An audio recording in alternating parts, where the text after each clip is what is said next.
Hello and welcome to my channel. Anybody who has followed my YouTube channel at all probably figured out that I'm a big fan, big lover of pizza.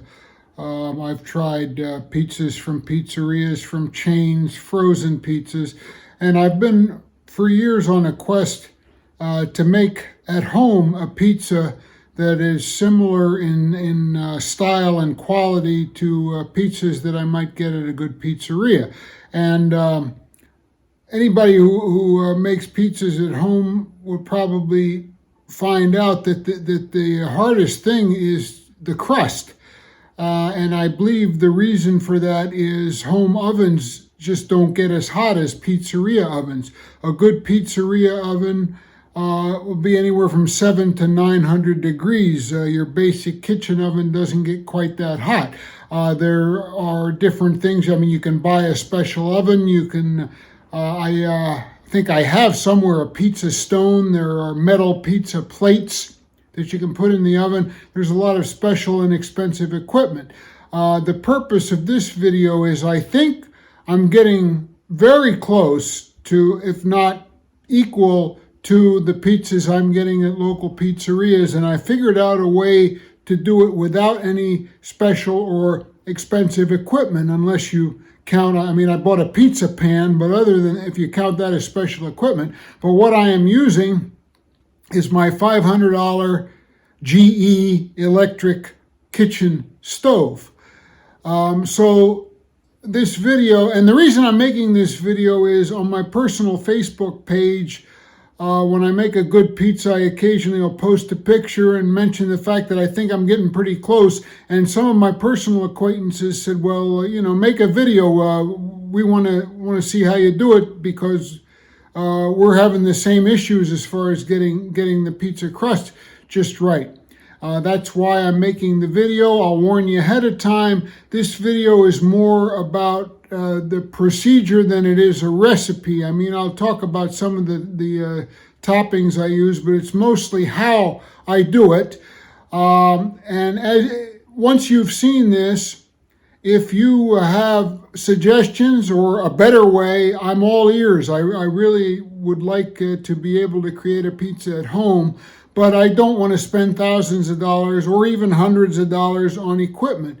So again, by all means, look at the way I do it. Add any comments or suggestions. If you have not already done so, please subscribe to my page. I have a goal of 1,000 members. I'm only a little over a third of the way there right now. And those of you who know Facebook, until I get at least 1,000 members, there's no chance of me not having to do this for free.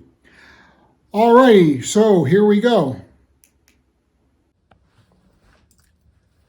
All right, as I mentioned in the intro, I have a $500 GE electric stove, which I've set at its highest heat, which is 550 degrees. Now, I didn't just preheat this till it beeped that it was preheated. I set it at 550 and preheated for a good hour. And now we'll get started building the pizza.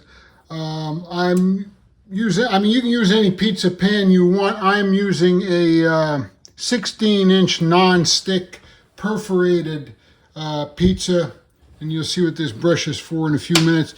Perforated pizza pan, which even though it's non-stick, I sprayed it with some non-stick spray. I'm not going to do a dough recipe. Use whatever dough you like. Years ago, I used to make my own dough, and it's a lot of work and takes time, and it really wasn't any better or worse than what I can buy. So for this 16-inch pan, I bought a 22-ounce dough ball, and we're going to start by spreading it out in the pan.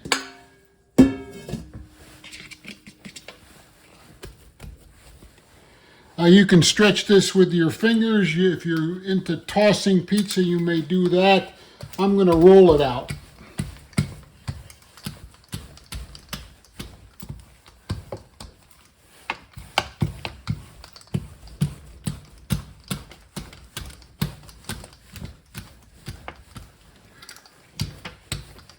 dough will stretch and hold its shape better at room temperature. It's a pretty warm day today, but still. And I'm going to try to cover up any holes that I make.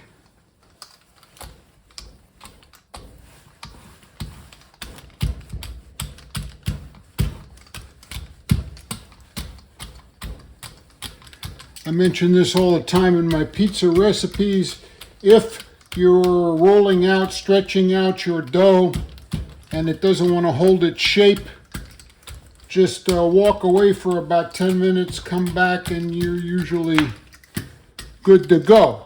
Now, if it's a cold day, you come back in 10 minutes and it still won't hold its shape, give it another 10 minutes. Eventually, it'll be all right.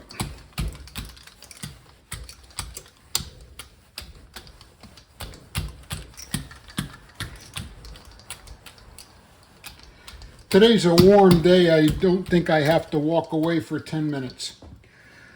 Now, the next thing I want to do is try my best to reduce what's called the gum line. And what that is the area where the sauce meets the dough, which can not fully cook and be gummy. And what I'm going to do to try to reduce that seepage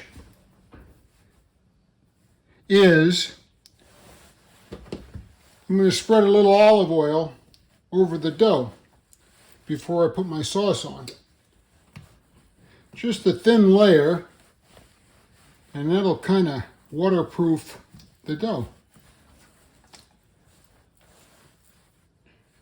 And these holes want to show up. That's okay.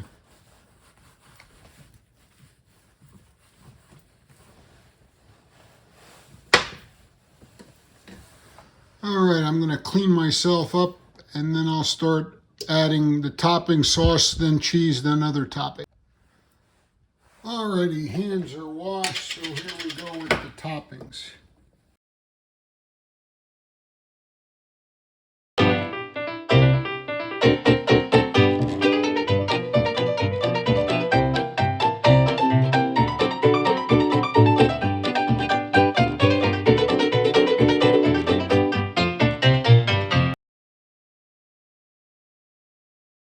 I like to add some herbs and spices between the sauce and the cheese.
Now that we have all the toppings on, for the most part, the two things I'm going to add, some minced garlic,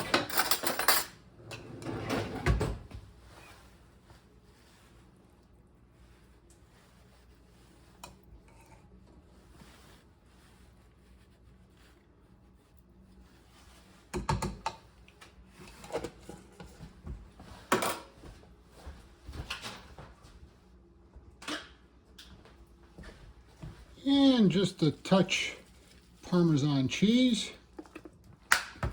And I almost forgot my McCormick Neapolitan pizza seasoning. Again, this is more about procedure than recipe. I did the dough, On the nonstick perforated pan, I reduced the gum layer with some oil between the sauce and the dough. Have my oven preheated for an hour to 550 degrees. Now I'm going to put the pizza in on the bottom rack of the oven. After about 5 minutes, I don't know if all ovens are like this, but I know mine is not the most expensive oven. It doesn't heat perfectly evenly. So after about 5 minutes, what I'm going to do is spin it about 180 degrees. I'll start keeping an eye on it at 10 minutes. Normally it's about a 12-minute pizza, so we'll be back when it's ready. And here we are after 12 minutes in the oven. It's hot and ready. I'm going to let it set for just 5 minutes or so, and then we'll cut a slice and have a look. Alrighty, here's a piece that I cut. As you can see, nice thin crust, relatively crisp. I'm not going to film myself eating it right now, but it is a good crust right to the middle. The reason I mention this, despite the heavy number and amount of the toppings, it still has stayed crisp not only on the edges but in the middle.